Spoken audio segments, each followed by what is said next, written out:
ترخا أبزاغ قداماي ويانا ولدتات كفلطو زغبا حقኛ تاريخ دراسي يمانه ገብረ መስቀል تراخي ኃይለ ማርያም ገብረ ሕይወት ترخا أبزاغ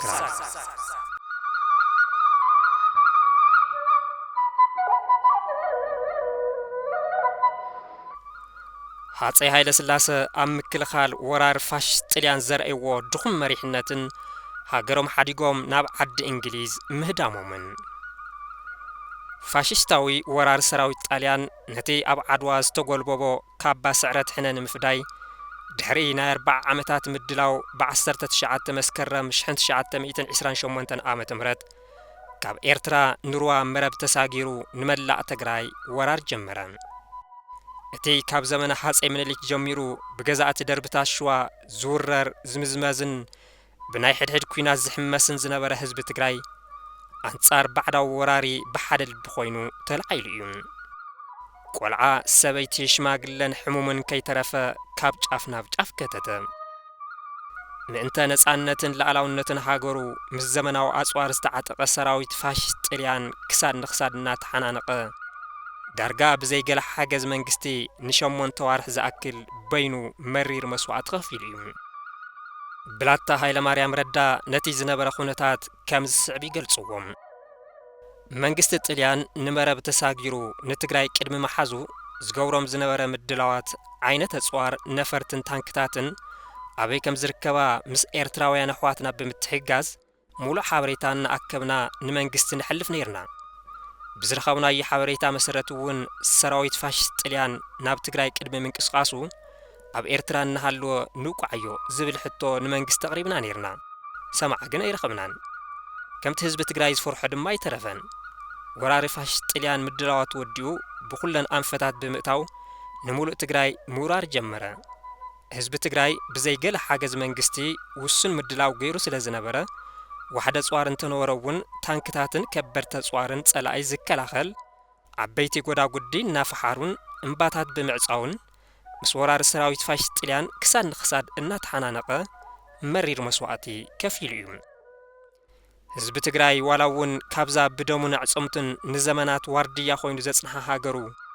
ከም መጠን ዜጋ ክረኽቦ ዝግብኦ ረብሓ ብሰንኪ ጨቋን ስርዓት ገዛእት ደርብታት ሸዋ ተጠቃሚ ኣይንበር እምበር ሃገሩ ብፋሽስት ሰራዊት ጣልያን እንትውረር ግን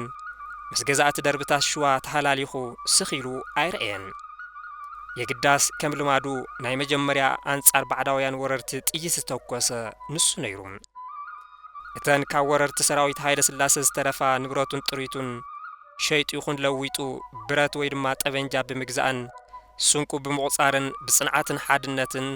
ሆይሉ ብምውፋር አንጻር ወራር ፋሽስት ጣልያን አውሯ መረብ ዓጋመ ራማ ዳዕሮ ተኽሊ እንዳ ማርያም ሸዊቶ ተምቤን ወርሰገን ወርቃምባን ብጅግንነት ተኻሽሑ ኣብቲ ዋን ኢትዮጵያ ይገዙ ዝነበሩ መስፍናዊ መራሒ ሃጸይ ኃይለ ስላሴ ግን ይትረፍዶ ንወራር ይዳሎ ዝነበረ ሰራዊት ፋሽስት ጣልያን ካብ ኤርትራ ገና ከይተንቀሳቀሰ ከሎ ክወግእዎስ ትግራይ ወሪሩ ምስ ሓዘውን ነቲ ወራር ንምምካት ዘኽእል እዙይ ዝበሃል ወተሃደራዊ ምድላው ኣይነሮምን ሰራዊት ፋሽስት ጣልያን ንትግራይ ወሪሩ ኣብ ወሎ ክበጽሕ ምስ ቀረበም ሃጸይ ኃይለ ስላሴን ራእስታቶምን ዘሎ ሰራዊቶም ሒዞም ካብ አዲስ አበባ ናብ ሰሜን አምርኹም ኣብ ክንዲ ናብቲ ምስ ወራር ሰራዊት ጣልያን ዝዋጋእ ዝነበረ ህዝቢ ትግራይ ሓገዝ ክቡ ዝጓዩ ግን ንጉስ ኃይለ ስላሴ ዘኽተትዎ ሰራዊት ሒዞም ኣብ ኮረም ትዕርዱ እቶም ናይቲ እዋን ናይ ኢትዮጵያ ጠቕላላ ወተሃደራዊ ኣዛዚ ዝነበሩ ራእስ ሙሉጌታውን ሰራዊቶም ሒዞም ኣብ እምባ ዓረዶም ንኽቕመጡ ብምግባር ንህዝቢ ትግራይ ኣድላይን ቅልጡፍን ሓገዝ ኣይገበሩሉን ታሪኻዊ ስሕተት ስርዓት ኃይለ ስላሴ በዚያ ይብቅዕን ኣብ ርእሲ ህዝቢ ትግራይ ካሊ ብጣዕሚ ዘስደምም ንወለዶ ብታሪኽ ዘይርስዕን በደል እዮም ፈጺሞም ብራእስ ስዩም መንገሻን ካልኦት ጀጋኑ ተጋሩና ተመርሐ ምስ ወራር ሰራዊት ጣልያን ቀትርን ለይትን ብዘይ ዕረፍቲ ዝዋጋእ ዝነበረ ህዝቢ ትግራይ ናብ እምባ ኣርዕዶም አንሳሓይቡ ንኽመጽእ ናብቲ ዝተኣዘዞ እንተዘይመጽኡ ግን ከም ዝኸድዕ ተገይሩ ከም ዝቁጸር ዝብል ግርምቢጥ ዝኾነ ቀጢን ትእዛዝ ካብ ማእኸላይ መንግስቲ ወረዶም ራእስ ስዩም እውን ትእዛዝ መንግስቲ ኣኽቢሮም ሰራዊቶም ሒዞም ናብ እምባ ኣርዕዶም ከዱ ዝበዝሕ ሰራዊት ትግራይ ቆልዓ ሰበይቱ ንብረቱን ዓዱን ኣብ ኢድ ወራሪ ንድሕሪት ሓዲጉ ትእዛዝ መንግስቲ ብምኽባር ናብ እምባር ዕዶም ዝተጓዓዘ እንትኸውን ዝኸድዑ ተሪፉ ካሊእ እውን ይወልና ዓድናን ህዝብናን ብድሕሪት ሓዲግና ኣይንኸይድን ንሳቶም ናብቲ ውግእ ይካየደሉ ዘሎ ግንባር መፂኦም ይሓግዙና ኢሎም ዝተረፉ ሓርበኛታት ትግራይ እውን ብዙሓት እዮም ሓርበኛታት ተጋሩ ንትእዛዝ ሃፀይ ሃይለ ስላሴ ኣኽቢሮም ንድሕሪት ምስ ኣንሰሓቡ ወራር ፋሽስት ጣልያን ድማ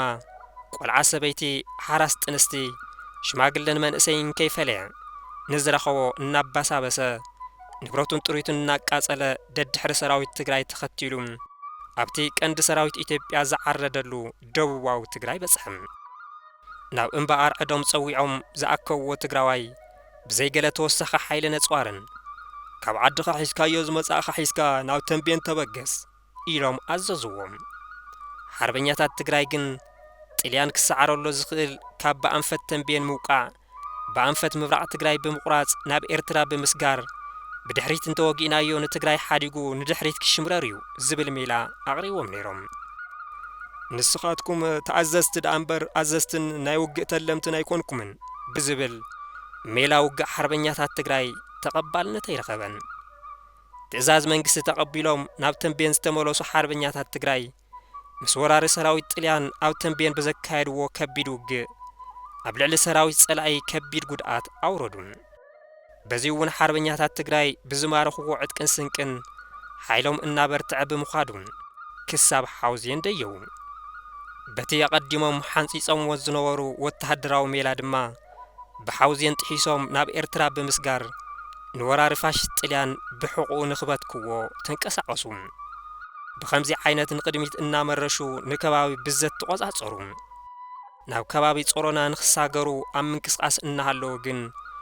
ካሊእ ንምንቅስቓሶም ዝኹልፍን ዘይሓሰብዎን ዋዲቕ ኣጓነፎም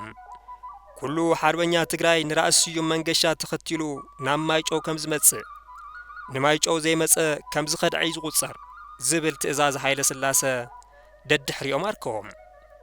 ንጾሮና ምስጋር ገዲፎም ድማ ንማይጨው ንኽምለሱ ተገደዱ እዚ ኩሉ እንትኸውን ኣብ እምባ ኣላጀ ዓሪዶም ዝነበሩ ሃፀይ ሃይለ ስላሰ بمجابيت 1928 ዓመተ ምህረት ኣብ ማይጨው ምስ ሰራዊት ፋሽስት ጣልያን ነቶም ናብ ማይጨው ተገዲዶም ዝተኣከቡ ሓርበኛታት ተጋሩን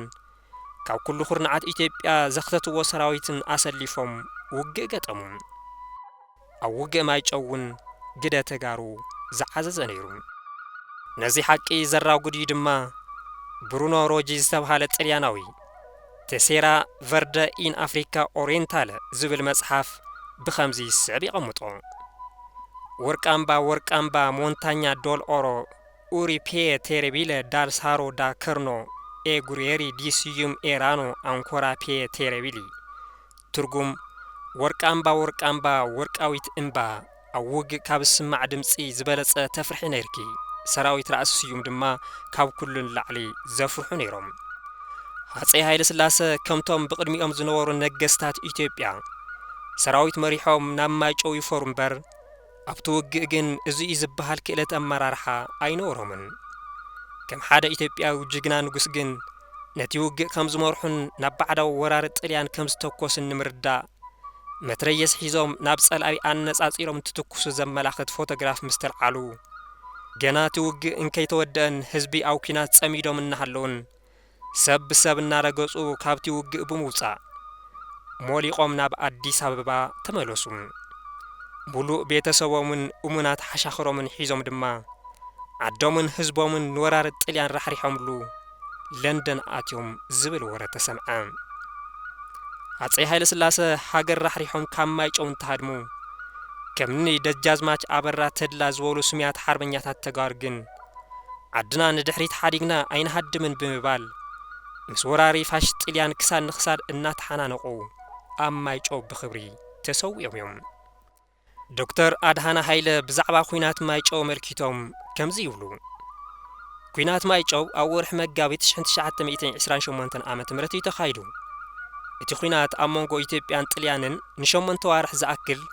ኣብ ትግራይ ናይ ዝተገበረ ውግእ መዛዘም እዩ ነይሩ ኢትዮጵያ ኣብ ማይጨው ምስተሰዓረት ከም መንግስቲ መጠን ምስ ጣልያን ካሊእ ውግእ ኣይገበረትን ኣብ ታሪኽ ኢትዮጵያ ንሃፀይ ቴዎድሮስ ሃፀይ ዮሃንስን ካልኦት ጀጋኑን ምእንተ ነጻነትን ክብርን ሃገሮም ግንባሮም ንዓረድ ብምሃብ ኣብ መሬት ዓዶም ብጅግንነት እንትስው እምበር ዓዲ ንጸላኣይ ወይ ድማ ወራሪ ብምርካብ ግንባሩ ኣዚሩ ዝሃደመ ንጉስ ተራእዩ ወይ ተሰሚዑ ኣይፈልጥን። ኣብ ታሪኽ ኢትዮጵያ ዓዱን ህዝቡን ንወረርቲ ራሕሪሑ ህይወቱን ህይወት ቤተሰቡን ንምድሓን ከዲዑ ዝሃደመ ንጉስ እንተሃለወ ሃፀይ ሃይለ ስላሴ ፈላማይ ንጉስ እዮም። ዝሕፍር ተግባር ሃይለ ስላሴ ዝተዓዘበ ህዝቢ ኢትዮጵያ ያልተገራ ፈረስ ጠቅልል እያላችሁ ከማይ ጮፍ ፈርጥጦ ለንደን ገባላችሁ ናብ ትግርኛ እንትትርጎም ድማ ዘይተገርሐ ፈረስ ጠቅልል እናበልኩም ካማይ ጮ ሃዲሙ ለንደን ከስኣትልኩም ማለት እዩ። ኣብቲ እዋን ኣብ ስራሕቲ ንግዲ ተዋፊሩ ምስ ሰበ ስልጣን ሃይለ ስላሴ ስጡም ርክብ ዝነበሮ ኣልዶ ካስቶ ዝተባሃለ ወጻእተኛም ብ1938 ዓመተ ምህረት ኣብ ጽሓፎ መጽሓፍ ነቲ ኩነታት ብኸምዚ ስዕቢ ይገልጾም። ሃይለ ስላሴ ብጽባሓይቱ ዓርቢ ናብ ምዕራብ ኢትዮጵያ ከም ዝኸይድ ብወግዒ ብኣዋጅ ነጋሪት ክረም ገይሩ ነይሩ። ብዘይካ ከተማ ዝሕሉ ዝተርፍ ዝተወሰነ ህዝቢ ናይ መንግስቲ ጽሑፋትን ኣብ እዋን ውግእ ዝጥቀምሎም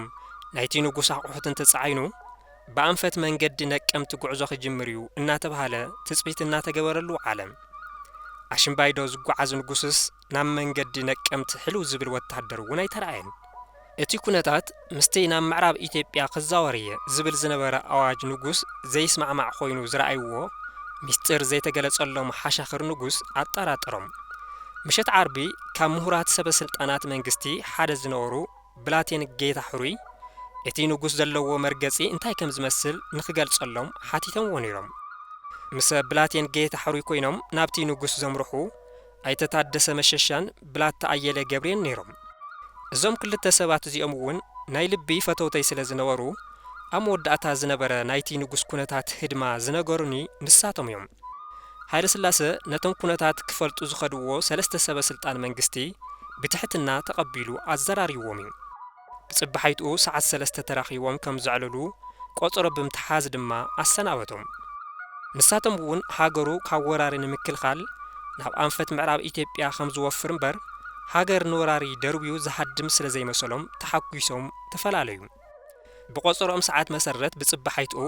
ናብ ቀጽሪ ግቢ ቤተ መንግስቲ ምስ ኣተው ግን ሃይለ ስላሴ ብኣምኣይት ኪሎሜትራት ርሒቑ ናብ ባሕሪ እናምርሐ ከም ዝርከብ ሰምዑ።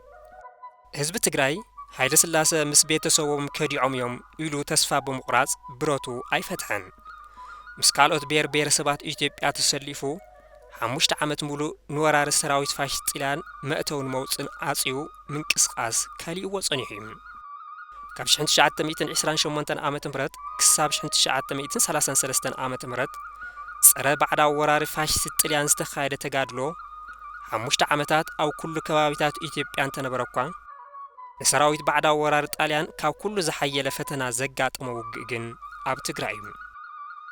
ካብ 1928 ክሳብ 1933 ዓመተ ምህረት ዝነበራ 5 ናይ ወራር ዓመታት ካብ ሃገር ወፂኦም ናብ ስደት ዝሃደሙን ኣብ ውሽጢ ዓዲ ኮይኖም ምስ ወራሪ ዝተሰለፉን ናይቲ ገዛእ ደርቢ ላዕለዎት መሳፍንቲ መኳንንትን ካህናትን ድሕሪ ዓወት መራሕትን እንትኾኑ በአንጻሩ ድማ ሓደ ብሔራዊ ኣመራርሓን ፖለቲካዊ ፕሮግራምን እንከይሓዙ ተበታቲኖም በብኸባቢኦም ብምጉጅጃል መሪር ቃልሲ እናካይዱ ንወራሪ ፋሽስት ጣልያን ውድቀት ንነጻነትን ትንሳኤን ኢትዮጵያ ወሳኒ ግደ ዝተጻወቱ ተሓትወት መሳፍንትን ገባራትን ከም ዝነበሩ ኣይዝንጋዕን። ድሕሪ 5 ዓመት ዘመን ስደት ሃፀይ ሃይለ ስላሴ ብሰራዊት መንግስቲ እንግሊዝ ተዓጅቦም ናብ ኢትዮጵያ ተመለሱ። ሃይለ ስላሴ ካብ ስደት ንኽምለሱ ዛዕበየ ግደ ዝነበሮም ሓርበኛታት ኢትዮጵያ እናሃለዉ ሃፀይ ሃይለ ስላሴ ግን ነዞም ሓርበኛታት ኣግሊሎም ንሰበ ስልጣን መንግስቲ እንግሊዝን ውሕዳት እሙናት ዓጀብቶም እዮም ክንእዱን ክሽልሙን ዝተረኣዩ። መንግስቲ እንግሊዝ ንሃይለ ስላሴ ብዕቑባ ን5 ዓመት ስለ ዘጸግዐን ዓጅቡ ናብ ዙፋኖም ስለ ዝመለሰን እቲ ናይ ኣዲስ ኣበባ ዝበለጸ ጎደና ብስም ቀዳማይ ሚኒስትር እንግሊዝ ጎደና ቸርችል እንትበሃል ካብ ውሽጢ ኣብያተ ትምህርቲ ኣዲስ ኣበባ ድማ ብስምቶም ንሃይለ ስላሴ ዓጅቦም ዝመጹ ጀነራላት ቤት ትምህርቲ ጀነራል ዊንጌት ቤት ትምህርቲ ጀነራል ሳንፎርድ ተባሂሎም ተሰይሞም እዮም። ንቶም ኣብ ነጻነት ኢትዮጵያ ምንም ቦታ ዘይነበሮም ናይ ባዕሎም እሙናት ሓሻኽሮምን ቤተሰቦም እውን ዳግም ሸይሞምዎም። በአንጻሩ ነቶም አንጻር ባዕዳው ፋሽስት ጣልያን ህዝቢ እናተሓባበሩን እናመርሑን ብጅግንነት ዝዋግኡ ዝነበሩ ብዙሓት ሓርበኛታት ኢትዮጵያ ኣደዳ ማእሰርትን ማሕነቕትን ገበርዎም